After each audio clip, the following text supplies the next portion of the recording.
there with me and getting all of this stuff down. So I'm working it out, y'all.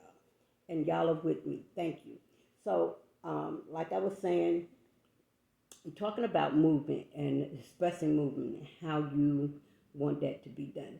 We all know that I have a program that is for abused women, children, and men.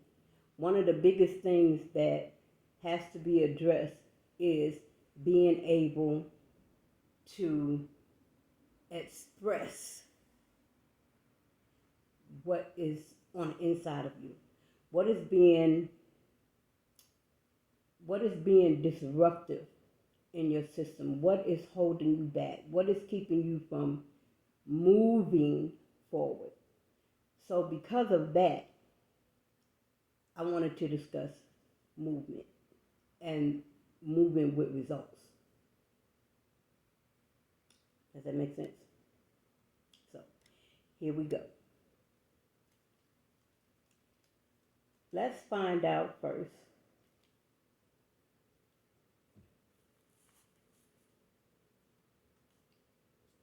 what we can get from acknowledging that we have to move. And what helps you get to that part in your life where you feel like you have to move? Well, one of the things you have to look at is where you are productive. Is it helping you? Is it beneficial? Is it assisting you to get to an area where you are making strides to be a better person? Is it encouraging? Is it uplifting? Is it moving you to a place where you're able to see yourself in a different light or space? This is important for you, for me. Everything that you do, you have to be able to account for the purpose of doing it. Yes? Yes. So, let's think about those things and what it means to us. For myself, which is the best testimony that I can give you, is my own, because I'm with me all the time, y'all. Woo! Imagine. So, being with myself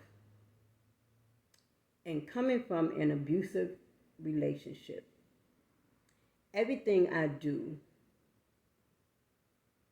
thus far,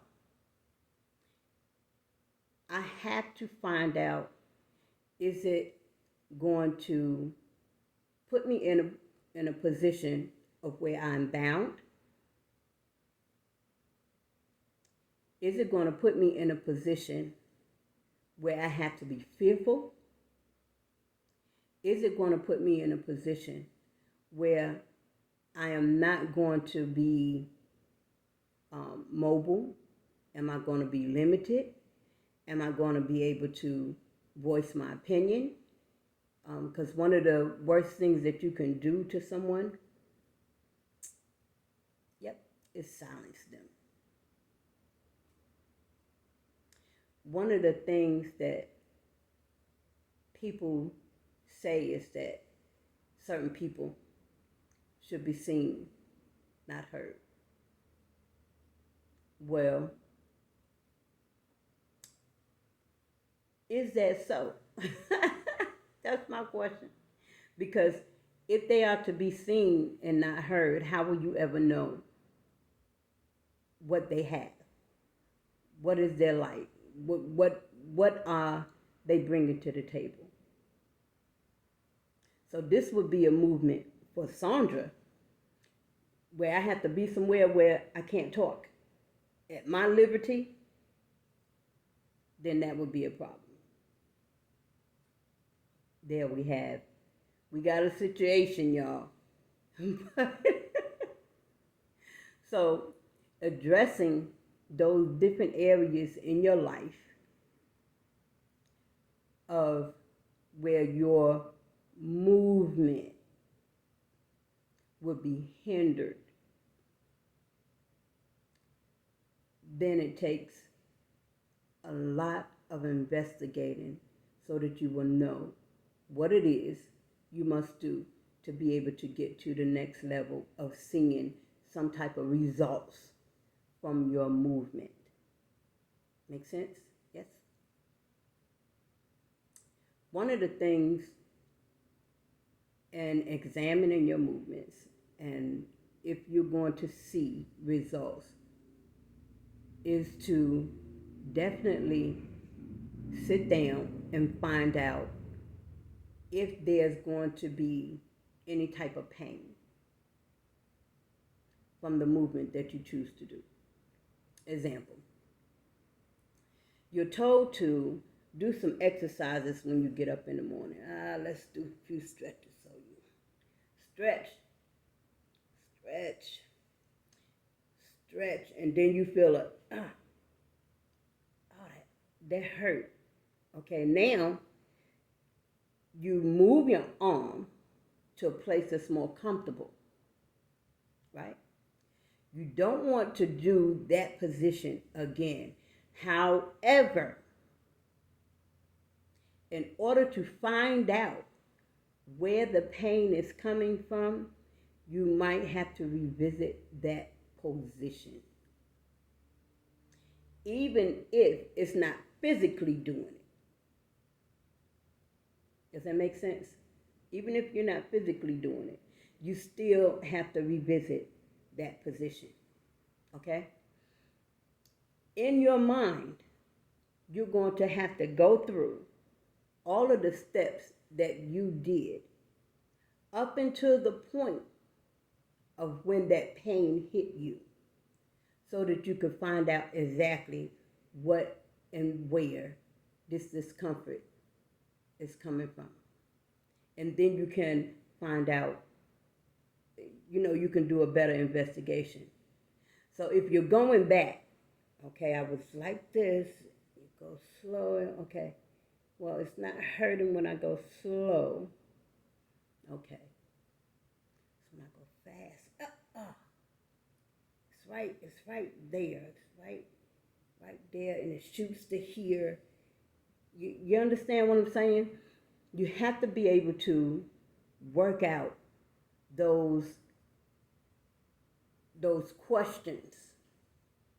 Like doing a math problem. The teacher asks you, okay, I want you to do such and such a problem. But I don't want you to just put the answer down. I want you to show me on paper, how did you get to your answer? I want to see it worked out on a separate piece of paper. So you put the answer down, and then you have to work out what and why and how you got to that answer. This is what we're talking about as far as movement with results. Because you have to move. But in your movement, what type of results are you getting? What are you accomplishing? What are you getting rid of? What are you fixing? What are you not fixing? All these things have to be put in place for abuse to be addressed. These are the things that you have to be honest with yourself about being confronted. Movement has to be done, because if you stay in the same place that is not benefiting you, then what is the purpose and what results is it bringing? So we're looking at moving with results. And we would prefer that those results be helpful, not harmful. That they would be constructive, not destructive. That they would be encouraging, not discouraging. That they would be motivational, not damnational. Is that a word? Well, it won't damn you. There you go. So, anything that you do from this point on, I want you to seriously sit down. Everything that you do from the time that you get up in the morning. Like I said, you get up and you want to do your stretches and you're going to find out what's happening. Well, I want you to exercise your mental capacity to know what you are allowed to do.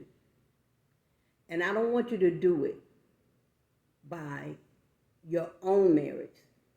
And I don't want you to do it by someone else's merits. I want you to do it by God's merits.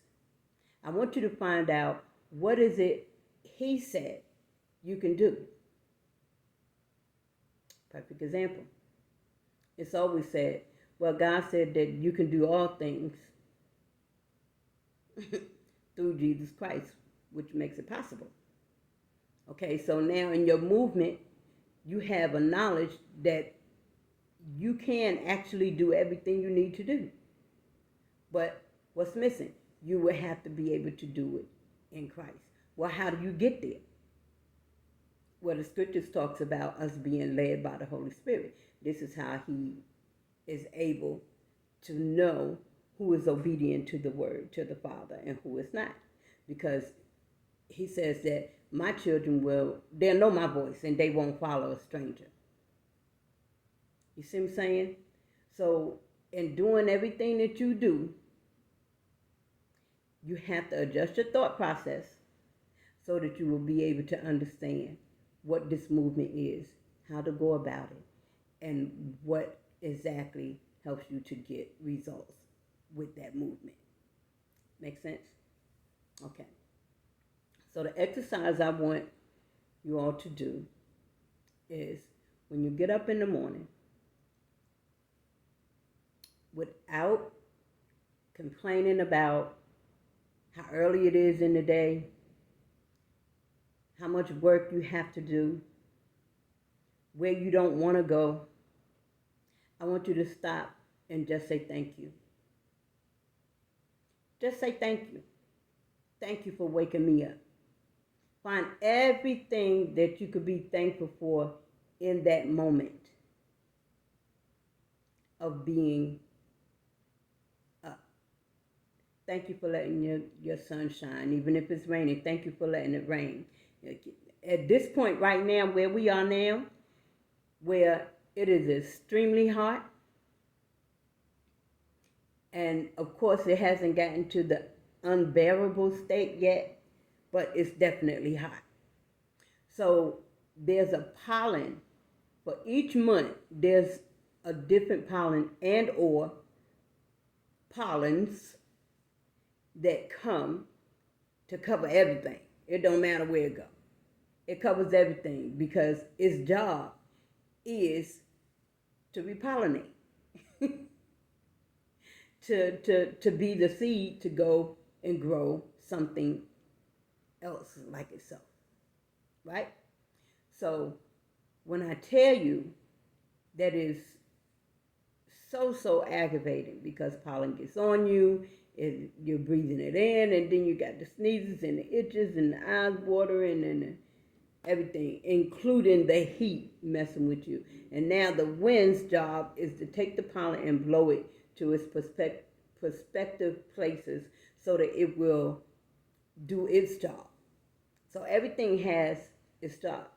But I want you to wake up and be thankful for all of it, regardless of whether it's raining or not, regardless of whether it's not raining. Be thankful in it all. Be thankful that you're learning a new way to, how do you say it, to measure your movements and what you're getting from those movements. Because the day that you wake up, let's start tomorrow. Wake up and just be thankful. Wake up and just be happy. Wake up and just be grateful for where you are. And then find out what movements you will be doing. Before your feet hit the ground, I want you being thankful. Before you even sit up, I want you being grateful for just opening up your eyes. And from the time that you begin to get up, thank him for that.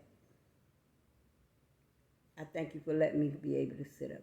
I thank you for letting me be able to put my feet on the floor. I'm thankful for you allowing me to be able to think about all this stuff.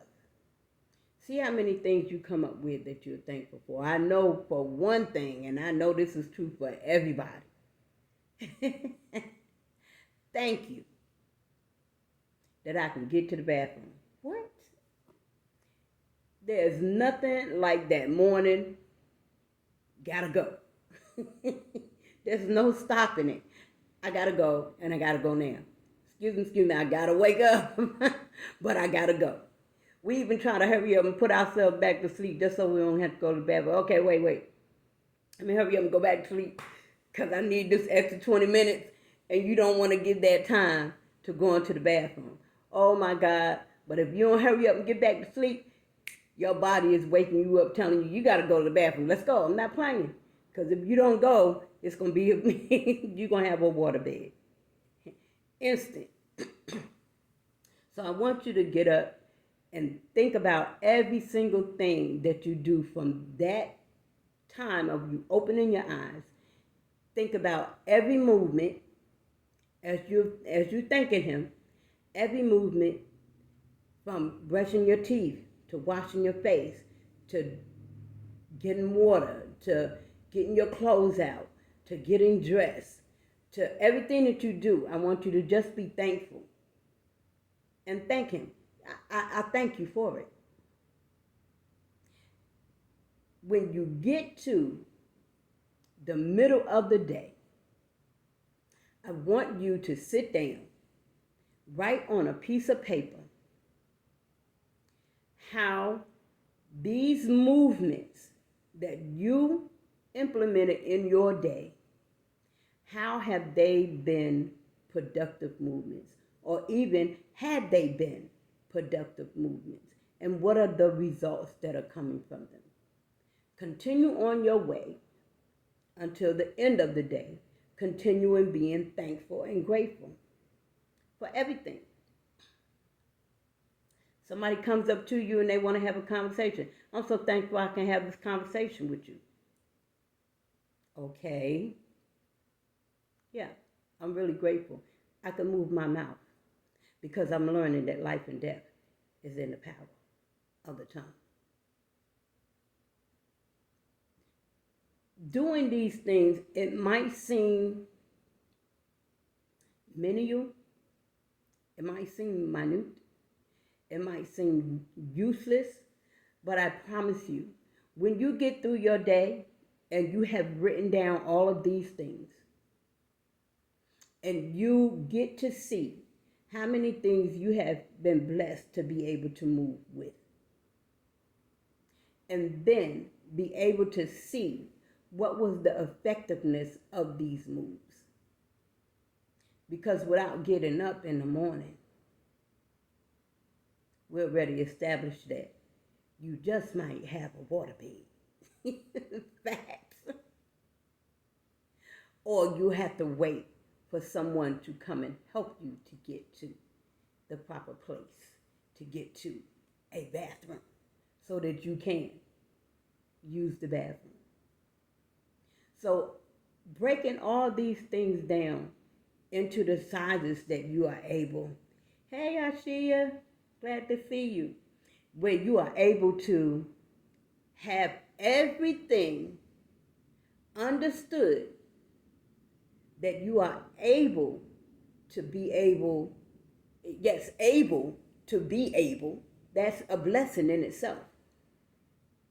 You are able to be able to put these things in little bitty pieces and be grateful for them. And then, as you're being grateful for them, look at what that move has accomplished. Within that, you get to help yourself retrain your thought process. Because people who have been abused, they think different. Their movements are different. One of the things that I have learned from being in this community, this family of the ATS, and I'm so glad that God placed me there, is when you are able to put things in this perspective place, you realize rather you have unforgiveness.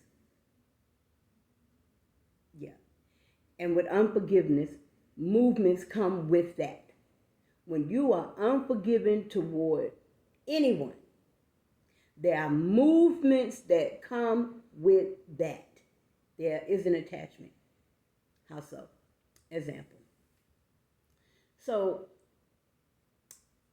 somebody wronged me. Let's make it even a little bit tighter. Let's say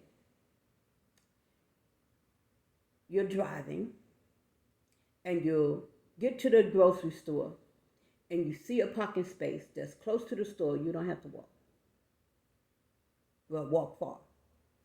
So now you go to get in that parking space, and you don't know how there's a one way that you can go up and a one way that you can go down. So now let's say a person coming in that's going past you is supposed to keep going to come around. But they don't do that. They shoot in and shoot into that parking space. And then you're like, wait a minute. Later on in the store, because now you got to go find another parking space. You ain't going to get out and act ugly. You know what? Ooh. But you're not forgiving. You're not forgiving them. You just got, you know what? Just forget it. Let me go find me a parking space. Ooh. So now, all day long, you're thinking about that. So let's say you see that person in another store. And you have not gotten rid of that attitude because it is attached to you being unforgiving to that person who cut you off, took your parking space, and made it miserably impossible for you to be close to the store. Because now you got to walk. It feels like a mile. And it could only be maybe 7 feet or so. But all of that is an aggravation. So now you see them in the store, another store. It could even be on another day. You see that person later on in the store on another day at a store. What is your attitude towards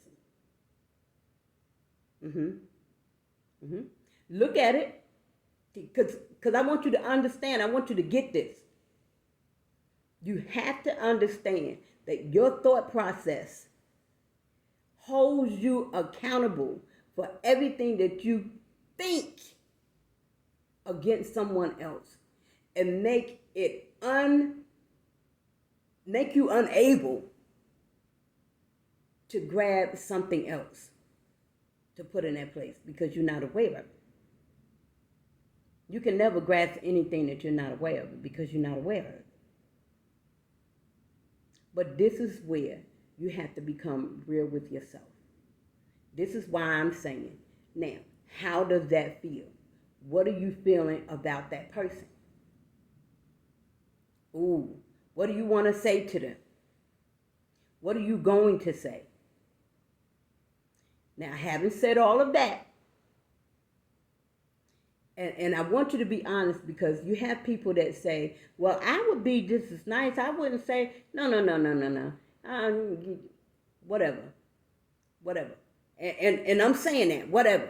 Because when things happen to us, the first go-to is, boy, if I... I'm telling you, the next time I...